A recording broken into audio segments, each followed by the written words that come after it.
Edith Stein, A Construção do Ser, Pessoa Humana, de Luiz Santana. Parte 8. Narração, Beth Gravina.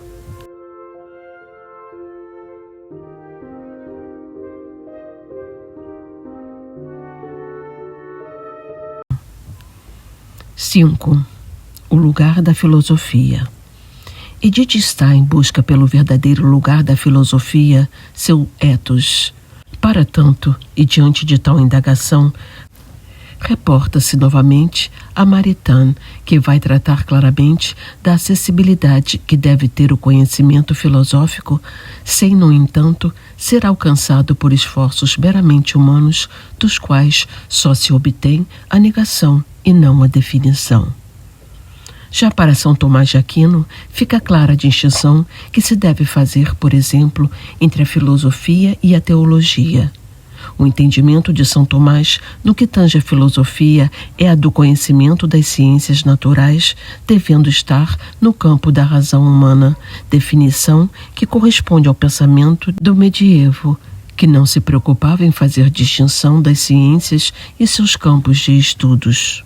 Contudo, nos tempos atuais, diante de ciências tão distintas em seus métodos e tematizações, diante da fragmentação do conhecimento e até mesmo do individualismo científico, a tarefa da filosofia não perde sua função, que permanece a mesma, a de observar e pensar todas as ciências, mesmo quando entre elas não haja nenhuma correlação. Quando se trata de estudos científicos e estudos que não se esgotam num tempo pré-determinado, as diversas ciências, mesmo que tentem ignorar a presença e a importância da filosofia, necessariamente devem recorrer à mesma como um retorno às suas raízes e, com certeza, ao encontrar-se com elas, percebem que são raízes profundas e espessas. Nenhuma ciência pode proceder arbitrariamente. Seu método está prescrito pela natureza de seu campo concreto. Por isto, na origem das ciências, tem um pequeno espírito criador que se esforça seriamente por estabelecer as noções fundamentais. Uma vez estabelecido o método, é possível aprendê-lo e exercitá-lo como uma tarefa.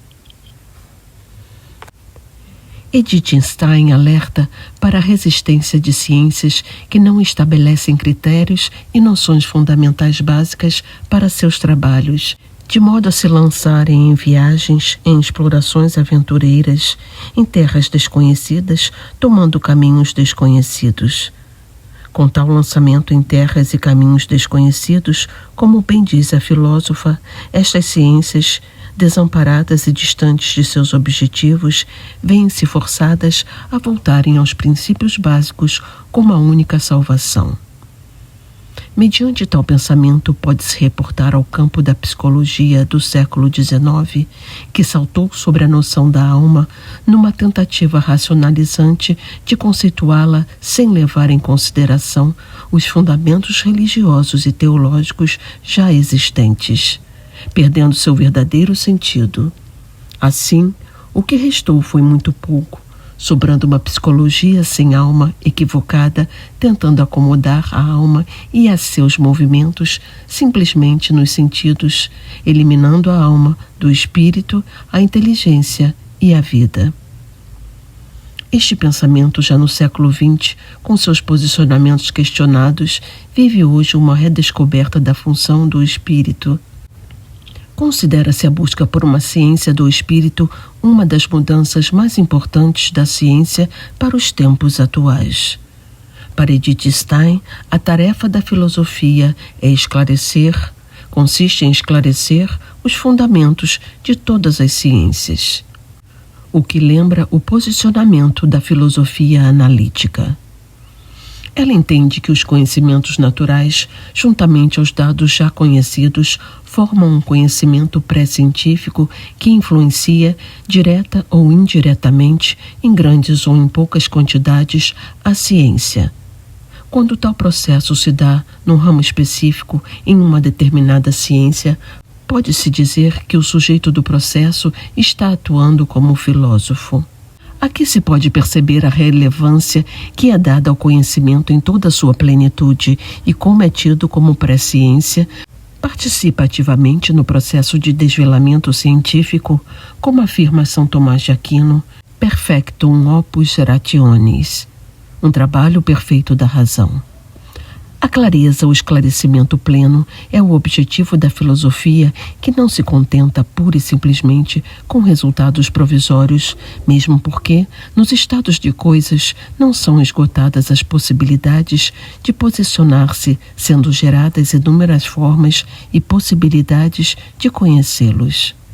Os homens são conduzidos naturalmente, impelidos pelo entendimento e pelos sentidos, pelo desejo de conhecer, a buscar a plenificação do conhecimento, levados a chegar até o último elemento compreensível, até a estrutura do ente. A investigação do ser e do ente, como tal, é a tarefa de que Aristóteles, em sua Metafísica, designou como a filosofia primeira. Esta, mais tarde, foi chamada de metafísica. Cabe aos setores da filosofia, que são a base das ciências particulares, tratar as diferentes categorias fundamentais do ente. Assim, se estabelece de novo a relação entre a filosofia e as ciências particulares. Se um dia o trabalho de filosofia se encontra terminado e se todas as ciências particulares forem construídas sobre os princípios fundados por ela, então essas ciências seriam verdadeiramente filosóficas e nós nos encontraríamos frente a uma unidade da ciência que corresponderia a uma unidade do ente. Ao analisar a compreensão que se faz da metafísica no seu tempo e do verdadeiro sentido do ser e do ente, Edith Stein reporta-se ao trabalho hermenêutico de Martin Heidegger, acreditando e unindo-se a ele na questão da necessidade sobre aclarar-se o sentido do ser e, ao mesmo tempo, nesta mesma questão, apresenta duas objeções ao sentido que ele dá para o ser. Heidegger apresenta a necessidade de aprofundar-se na compreensão do ser pelo homem a fim de aprender o significado do ser. Nota que o fundamento da metafísica poderia descobrir-se numa discussão sobre a finitude do homem ao ver a razão da possibilidade desta compreensão. Mediante o parecer heideggeriano, a doutora Stein expõe duas objeções. Na primeira, contrariamente ao pensamento heideggeriano, afirma que a metafísica trata da questão do ser enquanto tal e não somente relacionada ao ser humano. Na segunda, a compreensão do ser não faz parte da finitude enquanto tal, pois existem seres finitos que não possuem a compreensão do ser, sendo a compreensão dele o que diferencia o ser pessoal e espiritual dos demais seres. No que diz respeito a estar em via, a filosofia e as ciências particulares caminham em direções totalmente distintas, o que não as impede muitas vezes de terem tarefas recíprocas, semelhantes e até mesmo conjuntas, e na medida em que se aprofundam no processo, acentua-se a proximidade. Tal estado pertence ao homem, à humanidade como um todo, ao homem condicionado à temporalidade e às limitações do seu momento histórico, pois a história, os descobrimentos de respostas para os questionamentos filosóficos e científicos, dá-se de maneira gradativa, processual, sem, entretanto, ter acesso total e infinito a tudo o que existe e acontece.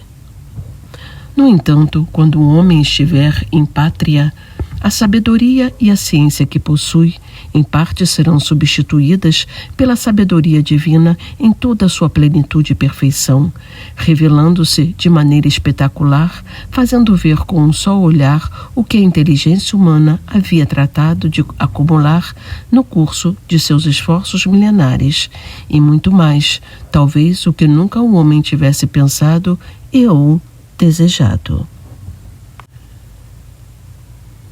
Capítulo 3. Bases para uma filosofia cristã.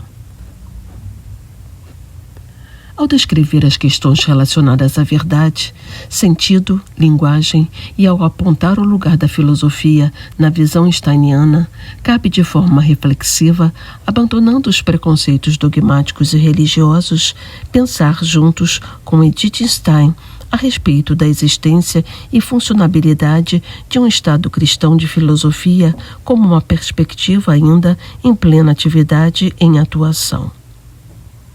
É interessante notar como ela se apoia e muito no amigo Jacques Maritain, bem como no pensador Gabriel Marcel, para a fundamentação e embasamento de seus pensamentos acerca da proposição feita. Maritain descreverá como uma de suas interpretações, baseado na concepção de estado cristão da filosofia, que o espírito do homem vive hoje um estado de graça, que vem tornando-o fortificado, purificado, mas não plenamente, não de forma absoluta, não chega a ser uma imunização, está em processo. Naquilo em que cabe a filosofia, enquanto atitude espiritual, hábitos, e enquanto atividade espiritual, ato. Atribui-se também a este estado cristão de filosofia a possibilidade de pensar temáticas tidas como estranhas numa outra perspectiva e agora com sentido por estarem relacionadas ao pensamento cristão como a ideia de criação. Isto compete à filosofia enquanto ciência, o que nos tem sido transmitido como filosofia da época cristã contém os materiais que datam do mundo do pensamento cristão. Além disso, o mundo visto pelos olhos da fé tem adquirido um novo significado. O dado que é oferecido ao filósofo é um mundo obra do verbo, logos, cuja comunicação se dá, assim no espírito infinito ao espírito finito. A filosofia cristã tem em si uma nova perspectiva, a nova possibilidade de ir além na sua visão de mundo, sai da condição puramente empírica, da filosofia pura, estereotipada e transcendente numa nova realidade. Ela pode pensar livremente, pode refletir, indagar-se, enfim, filosofar, falar com amor filial sobre o que está fora do mundo sensível. Edith Stein atenta para o filósofo que quer compreender o ente até as últimas causas. Ele precisa não ter receio em estender suas reflexões até o campo da fé, para além do que é acessível de maneira natural, quase que em concomitância ao mesmo pensamento de que está repleta a filosofia cristã. O fato é que existem entes que só podem ser acessados por meio da experiência sobrenatural, pela revelação, pois que estão inacessíveis à experiência natural. Atingir o primer ente só é possível por essa experiência com o sobrenatural. O viés é a fé e a teologia. Nota: primer ente tem um significado de primeiro ente, Deus, que aqui também pode ser objeto de conhecimento, mas de um conhecimento absoluto. Utilizando-se disso, Edith Stein justifica os entes que só podem ser conhecidos por meio da revelação e não por obra da razão natural. O que a revelação nos comunica não é simplesmente algo incompreensível, senão algo compreensível que não pode ser percebido nem provado por fatos naturais. Não pode ser captado totalmente. É dizer que não pode ser esgotado por noções. Logo, isto é algo incomensurável, é inesgotável cada vez que nos faz conhecer de si mesmo no que quer. No entanto, é compreensível em si para nós, o é na medida em que nós recebemos a luz e compreendemos os fatos que não são unicamente naturais. A filosofia tem como grande função especular trabalhar a questão do ente até as últimas causas, como já foi dito, e muito mais, trabalhar de acordo com a fé e a teologia. Num primeiro momento, Edith Stein reconhece que colocar em conformidade o pensamento filosófico pode parecer um tanto negativo, mas não para o filósofo que crê. Ele está amparado, coloca a luz da verdade revelada, sua inteligência e suas descobertas. Estar sujeito a outrem que pense e creia como ele, o filósofo, é uma grande graça e, ao mesmo tempo, um exercício, pois todos estão sujeitos ao erro. Se para muitos pode parecer subserviência intelectual, a que cabe trazer à luz a palavra do Evangelho que aponta a unidade, a união de dois ou mais como ponto primordial para a teofania, mais propriamente a manifestação do Cristo. A quem possui ressalvas quanto à prática da revelação como fonte de conhecimento e meio para a prática filosófica, Edith Stein diz ser possível, natural e acessível à inteligência humana o dizer. A linguagem da revelação oferece dados para uma formação conceitual puramente filosófica. Pode fazer abstrações dos fatos e apresenta, no fim, contributos para toda a filosofia e para as filosofias posteriores. A doutora cita os conceitos de substância e pessoa na conceituação cristã. Atenta para o fato de que a filosofia, na busca do ente, na busca do esgotamento acerca do ente, muitas vezes encontra-se impossibilitada de explicar algumas questões, como a da origem da alma humana. Se esta se apropria da ciência da fé, torna-se assim filosofia cristã, da qual se utiliza como fonte de conhecimento. Não é porque tratamos de assuntos pertinentes à teologia nas obras filosóficas que elas perdem o caráter, o rigor na aplicação dos métodos. Enfim, perdem a característica de ciência filosófica. Se assim fosse, perder-se-ia a autonomia na filosofia em percorrer as diversas dimensões e os diversos assuntos referentes à natureza, à criação do mundo e à constituição da pessoa humana. Mas é evidente que a caracterização de uma doutrina da fé favorece um duplo conhecimento, da razão natural e da revelação divina. Tudo que provém das verdades da fé leva a acreditar ser marcado por este duplo conhecimento.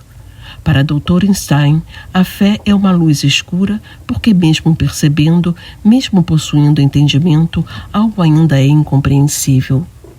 Tudo o que é compreensível parece repousar no incompreensível.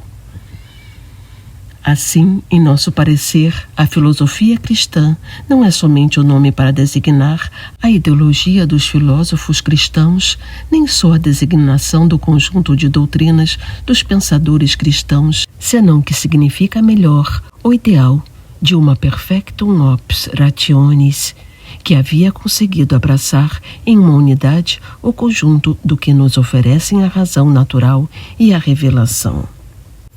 A filosofia cristã vivida na Idade Média tem na sua estruturação justamente a tentativa de formar este conjunto partilhante e ao mesmo tempo coeso entre a razão natural e a revelação.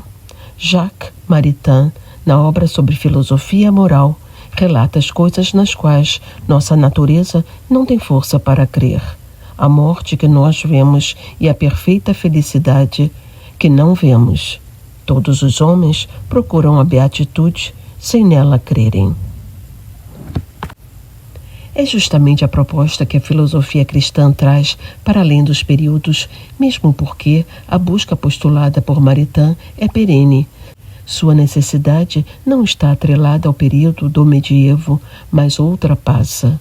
Mesmo com a chegada do modernismo, que busca o retorno ao pensamento grego antigo, da contemporaneidade com o neopositivismo, a morte de Deus, o desenvolvimento da filosofia da ciência, principalmente no Círculo de Viena, em suas novas descobertas, com a retomada da lógica moderna, com grandes pensadores como Frege, Russell e Wittgenstein, com o surgimento da fenomenologia de Russell e de Edith Stein e da hermenêutica de Heidegger e Gadamer, ainda assim, a presença da filosofia cristã é marcante.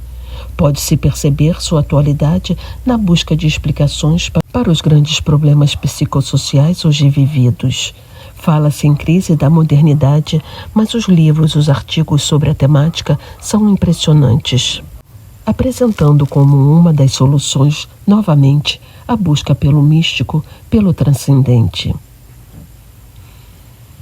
A perfeição completa do ideal em direção ao qual tende a filosofia enquanto busca da sabedoria é unicamente a sabedoria divina mesma, a visão simples pela qual Deus se compreende a si mesmo e a tudo criado, a realização suprema que pode ser alcançada por um espírito criado, seguramente não por si mesmo. É a visão gloriosa de Deus e o de unir-se a Ele. O ser adquire a participação do conhecimento divino, vivendo a vida divina. Edith Stein apresenta como maior e melhor meio de se chegar ao conhecimento divino, ainda na Terra, a vida mística que se obtém por um ato anterior e fundamental, ou seja, a fé autêntica, vivida, experienciada. A filósofa, ao aprofundar-se em sua outra obra, A Ciência da Cruz, fala na noite da fé como via para a união divina.